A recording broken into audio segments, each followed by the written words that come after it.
In improv, I have no idea, like, what the next line is. I don't know what this next person is going to say. And that's true in real life as well. We are all improvising all of the time. None of us know what's happening next.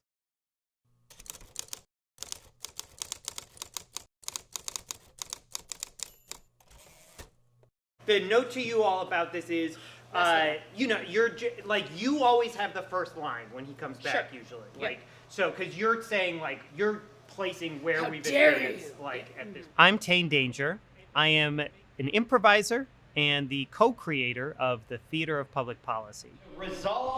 We will have an expert or multiple experts in whatever the thing we're talking about is on stage. We're going to talk about this thing. That's going to be our inspiration for improv comedy theater. I'm your new health coach. Great. So excited to be Wonderful. here. All right, so just go about your day. That's fine. Just go about my day? Yeah, it's great. Good. Okay, well, I was gonna have a bagel. No, what? What? It's fine. It's fine. I have to make a note of that. Cool. That's fine. Great.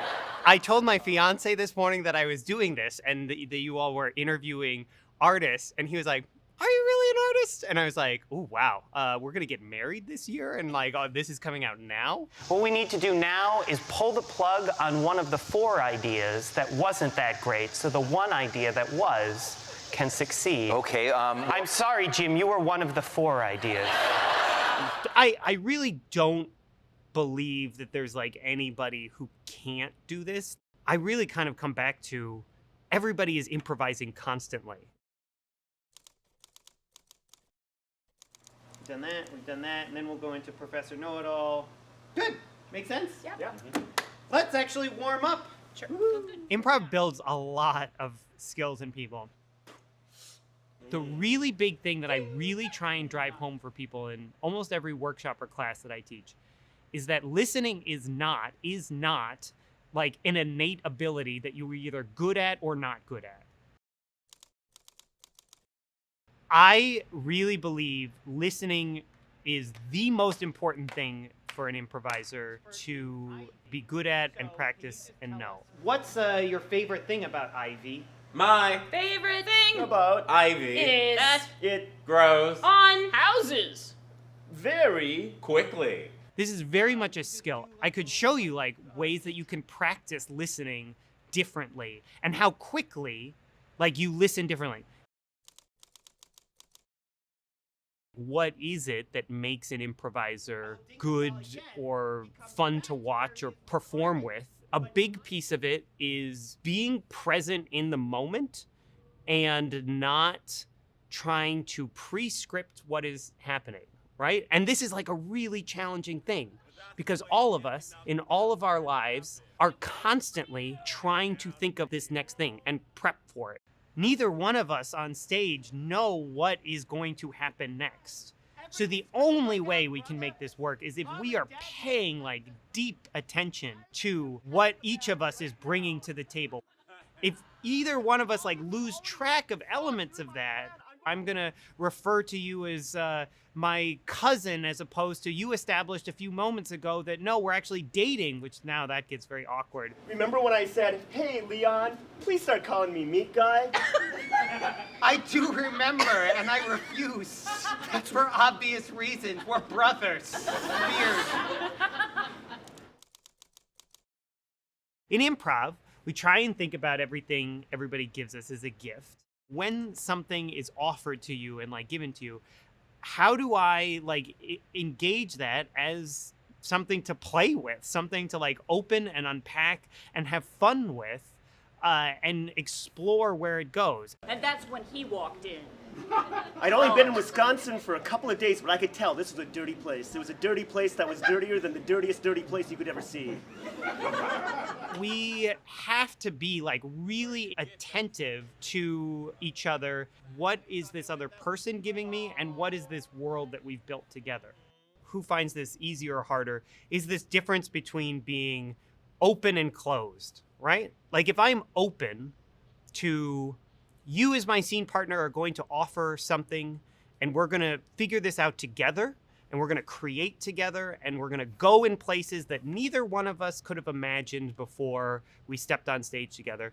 That is a beautiful like way to step into being in an improv scene or situation.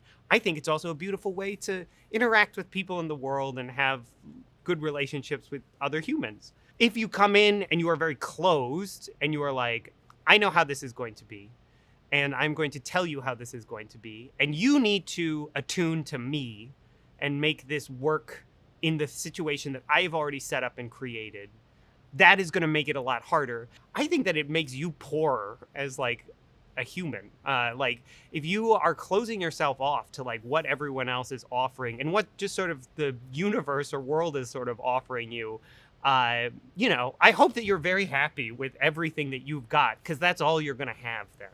Oh my goodness, so much history here in the state of Wisconsin in this spot. Okay, calm down, city slicker.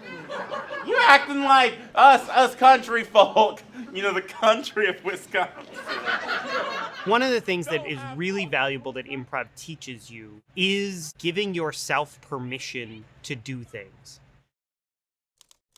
When I'm teaching improv, there's something that's like holding you back, right? Like to not want to jump out and do something. You've got like an idea in your head, but you don't. Like there's something that's holding your feet to the ground. And unpacking that and trying to get over what is that? Is it a sense of fear? Some voice in your head telling you, oh, don't do that. Like that's not the right thing to do right now. That won't be interesting or valuable or funny. There's a guy, Dr. Lamb, who has done studies with jazz musicians and watched what happens in their brains when they are improvising versus when they are following a scripted piece of music that they already know. So when they're doing the improv, the two things that happen, one might be obvious, which is the creative parts of your brain like are firing differently. But then there's another thing. There is a part of your brain that fires when it's telling you, oh, just don't say anything right now. Like, just be quiet. Like, don't cause a fuss. You know, it's the thing like when you're sitting in a class or something and you're like, oh, I have a question, but maybe it's not a very smart, interesting question, so I just won't say anything.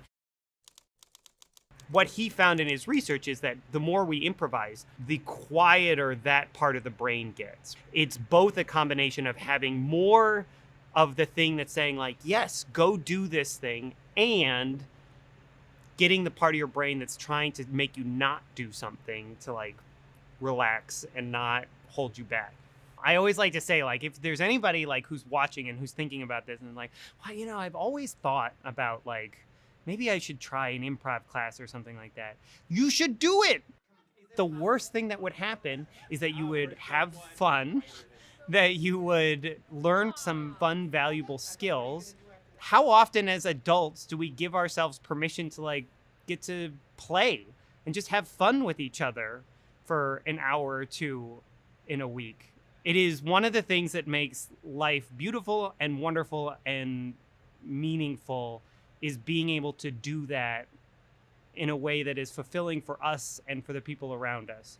Give yourself permission to play, to do something fun. And if that's an improv class, and I hope it is, please try it out. But if not, find other ways to just sort of like give yourself that space to do something that you really just find joyful, because it both is good for you, but it's also good for then how you get to show up and be in the world.